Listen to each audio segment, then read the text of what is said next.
Welcome to ரோலி studio. இன்னைக்கு நாம ஒரு டெய்லி வேர் காட்டன் சாரியோட பிளவுஸை எப்படி ஒர்க் பண்ண போறோம்னு பார்க்க போறோம். சிம்பிளான ஒர்க், ஆனால் சாரியை ரொம்ப நல்லா ஹைலைட் பண்ணிடும். இதுதான் நான் சொன்ன அந்த காட்டன் சாரி. நெட்டட் சாரியில லைட் வயலட் டிசைன் போட்டிருக்கு, கூட white colour multi colour flower போட்டிருக்கு. பார்டர் பார்த்தீங்கன்னா நல்ல டார்க் வயலட்ல கொடுத்துருக்காங்க. முந்தானியும் டார்க் வயலட்ல இருக்கு பாருங்க. ஸோ பிளவுஸ் அந்த வயலட் கலர் கிளாத்ல பிளைனாக கொடுத்துருந்தாங்க. நான் நார்மல் ரவுண்ட் நெக் வச்சு தச்சு எடுத்திருக்கேன். நான் ஒரு ஸ்மால் பீஸ்ல உங்களுக்கு இப்போ பண்ணி காமிக்கிறேன். ஏன்னா இந்த சாரியோட பிளவுஸை நான் ஆல்ரெடி ஃபினிஷ் பண்ணிட்டேன். இந்த பீஸ்ல நான் ட்ரா பண்ற ஏரியா வந்து பிளவுஸோட உள் பக்கம். ஏன்னா வெளிப்பக்கம் தான் நமக்கு எம்ப்ராய்டரி த்ரெட் வரப்போகுது. அதை நம்ம பாபின்ல போட்டு மிஷின்ல தைக்க போறோம். ஸோ இப்போ நம்ம சாம்பிள் நெக் கர்வ் வரைஞ்சிருக்கேன். நான் ஒரு டேப் எடுத்து 1 inch டிஸ்டன்ஸ்ல நெக் தச்சு முடிச்ச பிளவுஸ்ல பண்ற வேலை இது. ஸோ 1 inch டிஸ்டன்ஸ்ல அழகா மார்க் பண்ணிக்கிட்டு அது ஒரு லைன் போட்டுக்கோங்க. நான் நெக் லைன்ல ஒரு 3 inches டிஸ்டன்ஸ்ல டாட் பண்ணிக்கிறேன். இப்போ 2 டாட்டுக்கு நடுவுல செகண்ட் லைன்ல சந்து புள்ளி வைப்போம் இல்லைங்களா, கோலம் போட, அந்த மாதிரி மார்க் பண்ணிக்கிறேன் ஆல்டர்னேட்டா. ஸோ இப்போ அதுல ஒரு வங்கி வரைய போறோம் நம்ம. அழகா வங்கி ஈக்குவல் டிஸ்டன்ஸ்ல வரும். அதனால தான் இதை மெஷர் பண்ணி போடுங்க. மெஷர் பண்ணாம ஃப்ரீ ஹேண்ட் டயக்ராம்ல போடாதீங்க.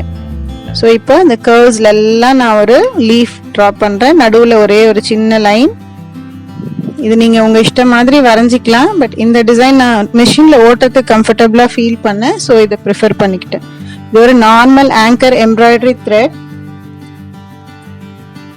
ஸோ இந்த பிளவுஸ்க்கு நம்ம ஒர்க் பண்ண போற காஸ்டே வித்தின் 10 rupees. நம்பவே மாட்டீங்க, பிளவுஸ் அவ்வளோ அழகா ஆக போகுது. இப்போ அந்த எம்ப்ராய்டரி த்ரெட்டை நல்ல பாபின்ல சுத்தி வச்சிருக்கேன். சுத்திட்டு நம்ம பாபின் ஹோல்டர்ல போட்டு இழுத்து பாருங்க. நல்ல லூஸா ஃப்ரீயா இழுக்கிறதுக்கு வரணும்.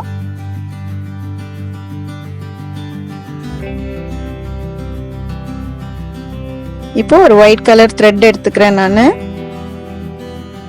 இது நார்மல் நம்ம மிஷினோட மேல நீடில்குள்ள நுழைப்போம் இல்லைங்களா, அதுக்கு இந்த ஒயிட் கலர் நூல் யூஸ் பண்ணிக்கலாம். பாருங்க எம்ப்ராய்டரி த்ரெட் எவ்வளவு அழகா வெளியே வந்துருச்சு. ஸோ நம்ம எல்லாம் பாபின்ல இருந்து எம்ப்ராய்டரி த்ரெட் வராதுன்னு நினைப்போம், ஆனா வரும். அதுதான் இந்த டெக்னிக்கோட ஒரு ஸ்பெஷாலிட்டி. இப்போ நான் உங்களுக்கு அந்த மிஷின்ல எப்படி நம்ம ஸ்டிச் போட போறோம்னு சொல்றேன். ஏன்னா மிஷின்ல நான் கிளாத் காமிக்கும் போது உங்களுக்கு அது புரியாமையும் இருக்கலாம். ஸோ இது மாதிரி கண்டினியூஸா வரணும் லைன் உங்களுக்கு. ஏன்னா நம்ம த்ரெட் அடிக்கடி மாற்ற போறதில்ல, விட்டுட்டு கட் பண்ணிட்டு எல்லாம் பண்ண போறதில்ல. ஸ்டார்டிங் பாயிண்ட் எடுத்தீங்கன்னா அதோட எண்டிங்ல தான். ஸோ வந்துட்டு லீஃப்ல நடுவுல இருக்கிற அந்த லைனை போட்டுட்டு அப்புறம் லீஃப் ஷேப் கொண்டு வந்து திருப்பி அங்கேயே ஜாயின் பண்றீங்க பாருங்க. நடுவுல கொண்டு போறேன், அப்புறம் லீஃப் ஷேப், அகைன் கண்டினியூவேஷன். இந்த மாதிரி மிஷின்ல போட போறோம், அவ்வளவுதான். இப்போ பாருங்க நான் ஸ்டார்ட் பண்றேன். ஸோ இதுல உங்களுக்கு கரெக்டா தெரியுமோ தெரியாதோன்னு நான் பேப்பர்ல உங்களுக்கு பண்ணி காமிச்சேன். ஸோ இப்போ எல்லாருக்குமே புரிஞ்சிருக்கும் நான் என்ன பண்ண போறேன் மிஷின்லன்னு. பாருங்க நான் டிரா பண்ணலையே அந்த லைன் மேலேயே பிளவுஸோட உள் பக்கம் தான் இப்போ நம்ம மேலே வச்சுட்டு இருக்கோம். ஸோ எம்ப்ராய்டரி த்ரெட் உங்களுக்கு நேச்சுரலி பிளவுஸோட மேல பக்கத்துல ஒர்க் பண்ணிட்டு வந்துடும்.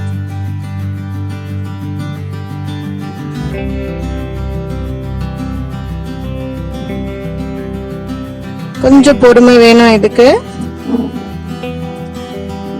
சும்மா சாரி ஓராடிக்க தெரிஞ்சவங்க மிஷின்ல கூட இந்த ஒர்க்கை போட்டுடலாம். ரொம்ப பெரிய ஸ்கில் எல்லாம் தேவையில்லை, கொஞ்சம் பேஷன்ஸ் வேணும்.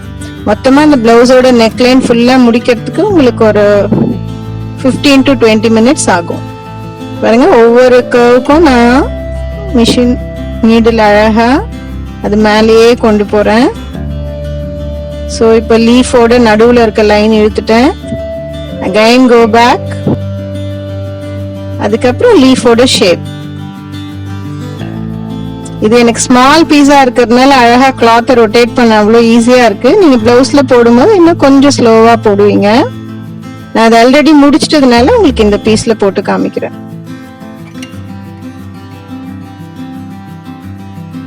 அழகா வருது. இந்த பக்கம் பாக்குறதுக்கு உங்களுக்கு சிங்கிள் த்ரெட் தான் தெரியும்.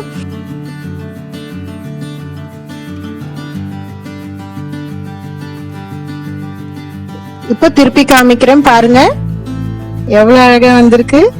இப்ப ஆல்டர்னேட்டா நம்ம ஒயிட் பீட்ஸ் வந்து ஸ்டிக் பண்ண போறோம். அந்த ஸ்டெம்ல எண்ட்ல வைக்க போறோம். பிளஸ் எம்டி ஸ்பேஸ் தெரியற மாதிரி இருக்க இடத்துல எல்லாம் ஃபிக்ஸ் பண்றோம். இப்போ நான் அதுக்கு ஒட்டுறதுக்கு ஒரு பிளெண்டான பென்சில் எடுத்துட்டு இருக்கேன். ஹூக் ஷார்ப்பா இருக்க கூடாது. அதுல லைட்டா கம் தொட்டுட்டு அதையும் நீங்க கையில தொடச்சிருங்க. சோ இப்போ பென்சிலோட டிப்ல மைல்டு கம் இருக்கு. இப்போ இந்த மாதிரி பீட் எடுத்திருக்கேன். அந்த பீட் வந்து ஒன் சைட் பிளாட்டாவும் ஒன் சைட் பம்டியாவும் இருக்கும். அந்த பீடை இப்ப இந்த கம் மேல ஒட்ட போறாங்க. பாருங்க பென்சில் எவ்வளவு அழகா அதை எடுத்து, இது நீங்க நார்மலா ஃபிங்கர்ஸ்ல எடுத்து வச்சீங்கன்னா ரொம்ப கஷ்டம், கையில எல்லாம் கம் ஒட்டிக்கிட்டு ரொம்ப கஷ்டப்படுவோம். இது வந்து பென்சில்ல ரொம்ப ஈஸியா வரும். ஸோ இந்த டிப்ஸை நான் சொல்லணும்னு நினைச்சிட்டு இருந்தேன் உங்களுக்கு. ஸோ இந்த வீடியோ யூஸ் ஆயிடுச்சு அதுக்கு. அண்ட் நீங்க கம்மே தொடலனா கூட பென்சில்ல ஸ்டாட்டிக் எலக்ட்ரிசிட்டி வரும். லைட்டா பென்சிலை வந்து தரையில தேய்ச்சிட்டு தொட்டிங்கனாலே அந்த மணி எல்லாம் அது மேல ஸ்டிக் ஆயிக்கும். அவ்வளவுதான், ஒட்டியாச்சு. எவ்வளவு அழகா இருக்கு பாருங்க. இப்ப நான் உங்களுக்கு ஃபினிஷ் பண்ண பிளவுஸ் காமிக்கிறேன். சூப்பர்.